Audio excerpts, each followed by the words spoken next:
Hey everyone, in today's video we are going to see one more video of English. So let's start. Last video में हमने देख लिया था, ये chapter number 5 start किया था द क्रूक थिंकर्स. सो बहुत ही डिटेल में एक्सप्लेन किया हुआ था. सो आपने नहीं देखा तो ज़रूर देख लेना. और दो प्लेलिस्ट हैं, एक इंग्लिश स्टोरीज ट्रांसलेशन, दूसरा है बेसिक्स ऑफ इंग्लिश. सो जो लोग इंग्लिश की जर्नी एकदम स्टार्टिंग से स्टार्ट करना चाहते हैं तो उनके लिए बेसिक्स ऑफ इंग्लिश वाले वीडियोज़ हैं. उसे आप देखोगे तो आपके लिए ज़्यादा हेल्पफुल रहेगा इंग्लिश सीखना, क्योंकि उसमें बहुत छोटे छोटे सेंटेंसेस, ईजी वर्ड्स और ईजी मैं कह सकती हूँ ग्रामर के रूल्स भी बहुत ही कम हैं, तो ईजी पड़ेगा आपके लिए वो. उसके बाद ये स्टोरीज़ वाले देखिए, क्योंकि स्टोरीज़ वाले जो वीडियोज़ हैं वो थोड़े से आपके लिए हार्ड होंगे, क्योंकि हार्ड वर्ड यहाँ पे ज़्यादा रहेगा, लॉन्ग सेंटेंसेस हैं और यहाँ पे ग्रामर के रूल्स भी ज़्यादा ही मिलेंगे आपको. Okay, let's start. यहाँ से करना था हमें, राइट. यहाँ से ये वाला जो लाइन है यहाँ पे, ये वाली लाइन से. They thought if we are ready with a heavy stick when the.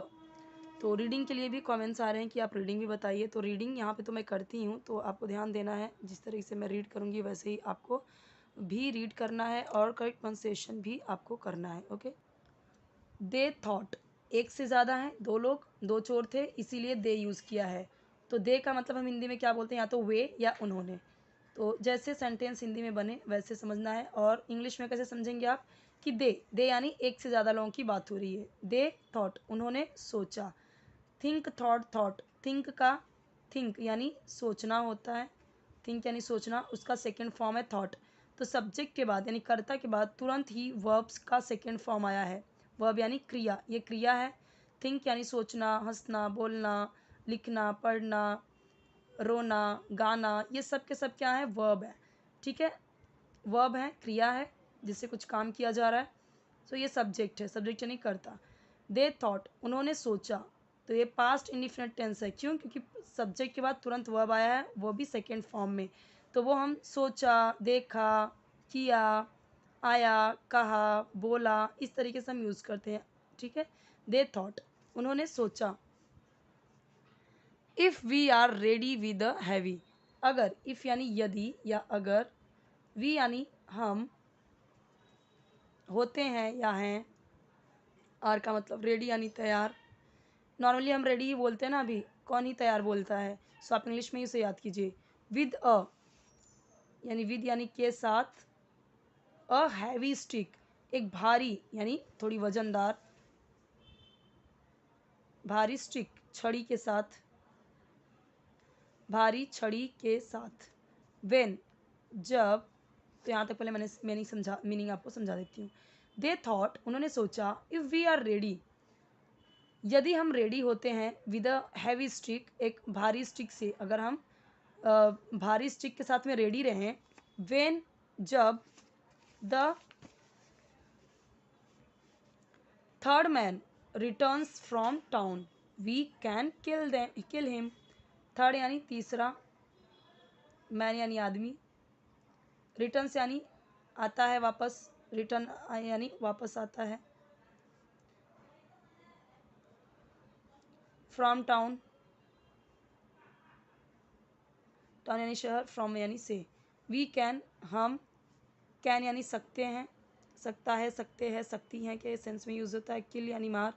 ये स्किल का मतलब होता है जान से मारना. एक बार बार मुझे कमेंट आ रहा है कि मैडम किल और हंट, हंट का क्या है मतलब, किल यानी क्या होता है, हंट मतलब क्या होता है. तो किल का मतलब ना जानबूझ के किसी को मारना, किल. किल यानी किस पर्पज़ से, कि जानबूझ के मारना किसी को. और हंट क्या होता है, हंट होता है शिकार करना. जैसे जो होते हैं ना, शिकारी शिकार करते हैं, वो होता है हंट करना. ठीक है, हंट यानी हम शिकार कहना कहते हैं, और किल यानी जान से मारना, पर्पसली किसी को जान से मारना. किल हिम, उसे. तो लोग क्या सोचते हैं कि जब तीसरा आदमी शहर से वापस आएगा या आता है, वी कैन किल हिम, हम उसे मार सकते हैं. अगर हम प्रॉपर एक भारी स्टिक से तैयार रहे ना, तो जब वो तीसरा आदमी शहर से वापस आएगा या वापस आता है, हम उसे मार सकते हैं. अब एक चीज़ ध्यान दीजिए, आपको एक एक वर्ड का हिंदी में रट्टा मारने की ज़रूरत नहीं है. आप किल का मतलब पहले समझ लीजिए क्या होता है, हिम का मतलब समझ लीजिए क्या होता है, फिर ये सेंटेंस देख के आप खुद ही समझ लोगे. हिंदी में पूरा ट्रांसलेशन करने की ज़रूरत नहीं कि अच्छा इसका मतलब ये, इसका मतलब ये, फिर ये. आप ऐसे ही समझ जाओगे। जब वी का मतलब हम समझ लिया कि कई सारे लोग, हम या एक से ज़्यादा वो लोग बात कर रहे हैं। कैन यानी सकना होता है, किल यानी मारना होता है, हिम यानी उससे। तो इसका मतलब ही क्या निकल गया, can, we can kill him यानी उसे मार सकते हैं। तो ऐसा आप सोचिए, हर चीज़ का ट्रांसलेशन हिंदी में करेंगे तो टफ पड़ जाएगा। अभी स्टार्टिंग है तो आपको तो फिर अपनी लैंग्वेज से तो आपको सीखना ही पड़ेगा कि हिंदी में, या तो उसका मीनिंग समझना ही पड़ेगा। इट्स ओके, बट ट्राई कीजिए कि इंग्लिश वर्ड को आप वैसे ही बोलिए। देन, फिर या तब, इट वुड बी, यह बी का मतलब होता है होना, लेकिन वुड भी यूज़ हुआ है। वुड का मतलब गागेगी, और अभी ये हो नहीं रहा है, हम फ्यूचर की बात कर नहीं रहे, जस्ट फ्यूचर का इमेजिनेशन कर रहे हैं, इसलिए वुड यूज़ हुआ है। जब हम फ्यूचर का इमेजिनेशन कर रहे हैं, इट वुड बी, यह enough, it would be enough. So it would B यानी होगा, क्यों, क्योंकि बी का मतलब होता है होना, और वुड यूज़ हुआ है तो फ्यूचर में हो गया। इनफ यानी काफ़ी या पर्याप्त। टू डिवाइड, डिवाइड करना, डिवाइड करना यानी बांटना। द बूटी यानी खजाना। इनटू यानी में, टू यानी दो, पार्ट्स यानी भागों। Then it would be enough to divide, then it would be enough to divide to booty into two parts। कुछ समझ में आया? तब या फिर बूटी यानी खजाने को दो पार्ट्स में, दो भागों में डिवाइड करना इनफ होगा। मैंने कैसे बोला डिवाइड करना, बांटना को मैंने डिवाइड करना बोल दिया, द बूटी को टू पार्ट्स में डिवाइड करना इजी हो जाएगा, इनफ हो जाएगा। तो इनफ होगा, इस चीज़ को आप इंग्लिश में ही बोलिए। इनफ, डिवाइड, बूटी, पार्ट्स, इन सारी चीज़ों को आप इंग्लिश में ही बोलिए। फिर धीरे धीरे आप सेंटेंस भी बनाना सीखिए। मैंने कैसे बोला, फिर बूटी को टू पार्ट्स में डिवाइड करना इनफ होगा, ठीक है, इस तरीके से आप भी बोलिए। और पूरा हिंदी में बोलेंगे तो कैसे होगा, फिर खजाने को दो भागों में विभाजित करना पर्याप्त होगा, इस तरीके से। तो फिर आपको इंग्लिश सीखना है तो आप इंग्लिश में ही बोलिए। मीनवाइल, मीनवाइल यानी इसी बीच में। और ध्यान दीजिए एक चीज़ और कि मैं किस तरीके से क्या, किसको क्या पढ़ रही हूँ, वही चीज़ आपको भी पढ़ना है। इसी बीच में या इसी बीच, the one who had been to town thought, who, one यानी वह, पहला वाला जो था, जो टाउन गया था। हु यानी जो, वन यानी वह, उसकी बात कर रहे हैं ना, जो एक था। दो तो यहाँ पे सोच रहे हैं उसके मारने का, और एक तो जो गाँव वहाँ पे टाउन में गया है। The one who had been to town, जो शहर में गया था। हैड बीन टू टाउन यानी जो शहर में था, जो शहर में गया था। हैड बीन टू टाउन यानी शहर में था, ठीक है, या शहर में गया था। थॉट यानी सोचा, यहाँ पे ये लोग सोच रहे हैं उसको लकड़ी से मार के मार डाले ताकि हम सिर्फ दो लोग बांटे। यहाँ पे ये क्या सोच रहा है वो देख रहे हैं। मीनवाइल इसी बीच, one who had been to town thought, जो शहर गया था उसने सोचा। इफ़ यानी यदि या अगर, आई मिक्स, आई का मतलब मैं, मिक्स यानी मिक्स तो नॉर्मली हम हिंदी में बोलते हैं ना, मिक्स, मिक्स कर देना किसी चीज़ में, मिक्स कर देना। मिक्स यानी मिश्रित, हिंदी में अगर हम बोले तो मिश्र, मिला, मिला देना, मिला, मिला दूँ। इफ़ आई मिक्स, मिला दूँ। सम पॉइज़न, कुछ जहर, पॉइज़न यानी जहर। इन यानी में, द फूड यानी भोजन। अगर मैं कुछ जहर भोजन में मिला दूँ, the other two would eat the poisoned food and die. The other दूसरे, दो, वुड ईट यानी खा लेंगे। अब यहाँ पे वुड क्यों आया, क्यों विल नहीं आ रहा है, उसका भी मतलब तो गागे की होता है, क्योंकि अभी कुछ फ्यूचर का ना जस्ट ये लोग इमेजिनेशन कर रहे हैं, इमेजिन कर रहे हैं, इसीलिए हम फ्यूचर की बात देख रहे हैं, जस्ट वो इमेजिन करते हुए। तो जब हम इमेजिन करते हैं कुछ चीज़ की, मैं ऐसी थी, मैं वैसी थी, मैं काश मैं ऐसी होती, तो उस तरीके से जब हम ऐसा इमेजिन करते हैं तो वो वुड यूज़ करते हैं गागेगी के लिए। तो यहाँ पे वो इमेजिन ही तो कर रहा है। पॉइजन फूड यानी जहरीला खाना, पॉइजन यानी जहरीला, फूड यानी खाना या भोजन, एंड डाई और मर जाएंगे। डाई यानी होता है मरना, लेकिन जाएंगे क्यों बोला, क्योंकि यहाँ पे वुड यूज़ हुआ है, तो ये सेंटेंस यानी कि गागेगी के फ्यूचर के टेंस में ही जा रहा है। If I mix some poison, यदि मैं कुछ पॉइजन फूड में मिला दूं, मिक्स कर दूं। अब मैं इंग्लिश में बोल के बताती हूँ कुछ कुछ वर्ड्स। इफ़ मैं कुछ पॉइजन फूड में मिक्स कर दूं, तो मैंने यहाँ पे पॉइजन, फूड, मिक्स सब कुछ मैंने इंग्लिश में ही बोला। इफ़ भी मोस्ट ऑफ टाइम हम देखते हैं लोग इंग्लिश में बोलते हैं, इफ़ मैंने ऐसा किया तो तुम्हें बुरा तो नहीं लगेगा, इस तरीके से। देन तब ऑल द बूटी will be mine, mine mine यानी मेरा, ऑल यानी सारे या सभी, पूरा, ऑल यानी पूरा, ठीक है, ऑल यानी सब, सारे या पूरा, बूटी यानी खजाना, विल बी होगा, बी का मतलब होना होता है, विल यूज हुआ है तो होगा, माइन मेरा, तो पूरा खजाना मेरा होगा। सो इसलिए, या अतः भी हम बोलते हैं।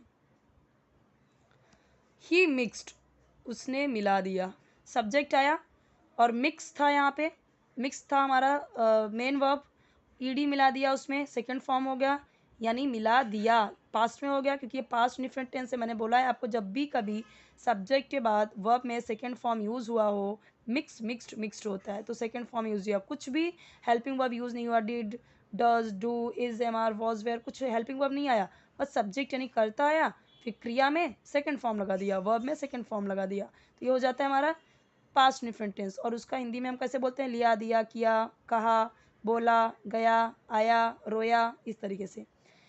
मतलब जब हम ये वर्ब यूज़ करते हैं, क्राइड यानी रोया या चिल्लाया, सेड यानी कहा, कॉल्ड बुलाया, इस तरीके से मेरे बोलने का मतलब ये है। ही मिक्स्ड उसने मिला दिया या मिलाया। पॉइजन जहर, इन यानी में, इन द फूड भोजन में, और टुक इट लिया, इट यानी इसे, टू दी अदर्स दूसरों के लिए, वो जो दो बचे थे दूसरों के लिए। अतः या तो या इसलिए उसने पॉइजन मिक्स कर दिया, पॉइजन फूड में मिक्स कर दिया और दूसरों के लिए ले लिया, उन दूसरों के लिए या उन दूसरों को दे दिया, इस तरीके से ये बनेगा। ठीक है, दूसरों के लिए वो फूड लिया, उसमें उसने जहर मिलाया और उन दोनों के लिए वो खरीद लिया उसने वो चीज़। वेन ही रिटर्न्ड, जब, वेन का मतलब जब, ठीक है, वेन ही रिटर्न, देखिए वेन का मतलब कब और जब दोनों होता है, सो डिपेंड करता है कि कैसा वो पूछा जा रहा है। वेन ही रिटर्न जब वह लौटा या वापस आया। दी अदर दूसरे दो या दूसरे दोनों। वेर रेडी, वेर रेडी दूसरे दोनों तैयार थे। वेर का मतलब यहाँ पे जहाँ, रेडी यानी तैयार, विद के साथ, हैवी यानी भारी, स्टिक्स यानी लकड़ियों, देख रहे हैं यहाँ पे स्टिक्स, यही स्टिक्स है, स्टिक्स तो लाठियों, स्टिक है लेकिन ऐसा है तो प्लूरल हो गया क्योंकि दो है ना, तो इसीलिए स्टिक्स हो गया।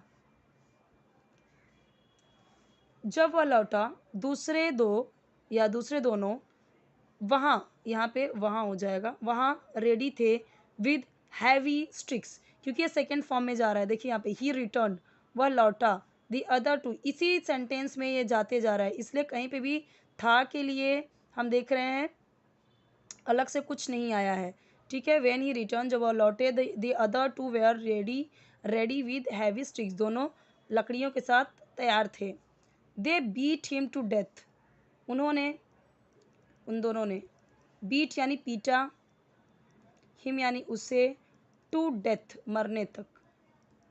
हिंदी में हम इसे कैसे बोल सकते हैं, उन्होंने उसे मरने तक पीटा, या ऐसे होगा उन्होंने उसे मार मार कर, मतलब पीट पीट कर मार दिया, इस तरीके से भी होगा। ठीक है, हिंदी में, क्योंकि यहाँ पे बोला है बीट हिम टू डेथ, मरने तक, तो ऐसे भी होगा ना कि उन्होंने उसे मार मार के मार दिया। ठीक है, पीट पीट के, बीट यानी पीटना, पीट पीट के मार दिया, हिंदी में नॉर्मली हम किसी भी तरीके से अपना सेंटेंस बना सकते हैं, बट इंग्लिश में आपको ये देखना है। ये 2 की बात हो रही, दे उन्होंने बीट किया, उसे मारा, हिम यानी उसे टू डेथ, मरने तक, टू डेथ, डेथ तक। नाउ अब दे एट उन्होंने खाया, एट तो यहाँ पे देखिए ईट यानी होता है खाना, फर्स्ट फॉर्म, सेकेंड फॉर्म होता है एट और थर्ड फॉर्म होता है ईटन। ठीक है, तो ये कौन सा टेंस हुआ हमारा, पास्ट डिफरेंट टेंस। क्यों? क्योंकि सब्जेक्ट आया, कर्ता आया, तुरंत के तुरंत वर्ब का सेकेंड फॉर्म आ गया। तो जहाँ पे भी सेकेंड फॉर्म दिखे समझ जाइए वो क्या है, पास्ट डिफरेंट टेंस या सिंपल पास्ट। तो हिंदी में हम उसके बाद बनाएंगे तो कैसे, उन्होंने खाया, आया ना, या ये मैंने आपको पहले भी बताया, आया, गया, खाया, पिया, इस तरीके से पास्ट में दिखाते हैं उस टेंस को, उस सेंटेंस को। Now they at the food, भोजन या खाना, एंड और अलास अफसोस, दे यानी वे, टू डाइड वे भी, ये टू का मतलब क्या होगा, टी डबल ओ, टू का मतलब भी, मर गए, डाइड सेकेंड फॉर्म यूज हुआ है तो मर गए। दे टू ये सब्जेक्ट हुआ आपका, they too died, they too वे भी डाइड, सेकेंड फॉर्म यूज हुआ है, वही सब फिर से पास्ट डिफरेंट टेंस, वो भी मर गए। As you sow you reap, ये कहावत है, हिंदी में हम बोलते हैं ना जैसा बोगे वैसा काटोगे, वही है। एज यू सो जैसा बोगे, सो वैसा, यू रीप तुम काटोगे या काटोगे। नॉर्मली है, सिंपल सी बात है कि सामने वाले के लिए ही बोला जा रहा है कि जैसा बोगे वैसा काटोगे। अब ध्यान समझिए, यहाँ पे कुछ जो हार्ड वर्ड्स हैं उन्हें लर्न करना है, बहुत ज़्यादा हार्ड वर्ड इसमें नहीं है पहले वाले में। अच्छा, स्क्रीनशॉट लेने के लिए कमेंट्स आते हैं कि आप पेन और अपने फिंगर्स हटा लिया कीजिए, तो देखिए स्क्रीनशॉट आप ले सकते हैं इसका, उसके बाद मैं आपको कुछ समझाती हूँ।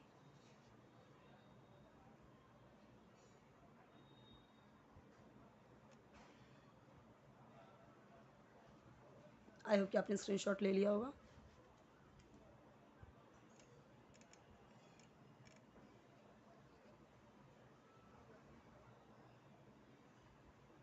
ओके, नाउ अब यहाँ पे एक चीज़ देखिए, टू आया है, जैसे हम बोलते हैं ना कि यू टू, जैसे किसी ने बोला कि आज आप बहुत अच्छे लग रहे हो, तो हम बोल देते हैं यू टू, तो कौन सा वाला टू होता है, ये वाला नहीं, ये वाला टू होता है। क्यों? क्योंकि टू का मतलब भी, इस टू का मतलब होता है भी। ये वाला टू जो होता है वो तो कई जगह पे यूज़ किया जाता है, जैसे मैंने बोला कम टू मी, मेरे पास आओ, जैसे यहाँ पे बोलते हैं हिम टू डेथ, मरने तक। ओके, और भी लास्ट वीडियो में इसका यूज़ हुआ है, जैसे कि बहुत बार हुआ है, जैसे यहाँ पे देखा हमने, had been to town, town में, तो टू का ये यूज़ तो कई जगह पे होता है, लेकिन ये टू जो है वो इसका यूज़ होता है टू में, टू यानी भी में। तो टू का मतलब भी, और ऑल्सो का मतलब भी होता है भी, ऑल्सो। ठीक है, सो आई होप कि आपके लिए हेल्पफुल है। लास्ट की वीडियोस ज़रूर देखिए, वो आपके लिए हेल्पफुल होगा। वो उसके बाद में ये देखेंगे तो ज़्यादा समझ में आएगा आपको। और कोई भी वीडियो चाहिए तो कमेंट सेक्शन में बताइए, चैनल जरूर सब्सक्राइब कीजिए, वीडियो लाइक कीजिए, फ्रेंड्स के साथ शेयर कीजिए। और कोई भी वीडियो चाहिए, आपको लगता है कि मुझे ये सीखना है, या मुझे इंटरव्यू के लिए इंग्लिश सीखनी है, या डेमो के लिए सीखना है, या घर में बच्चों से कैसे बात करनी है इंग्लिश के बारे में, आपको आपके जो भी प्रॉब्लम्स हैं आप शेयर कर सकते हो, उस पर मैं वीडियो ज़रूर बनाऊंगी। क्योंकि जैसे जैसे आपके कमेंट्स आ रहे हैं वैसे वैसे मैं उस तरीके से अपने टीचिंग में मॉडिफाई कर रही हूँ, चेंजिंग कर रही हूँ।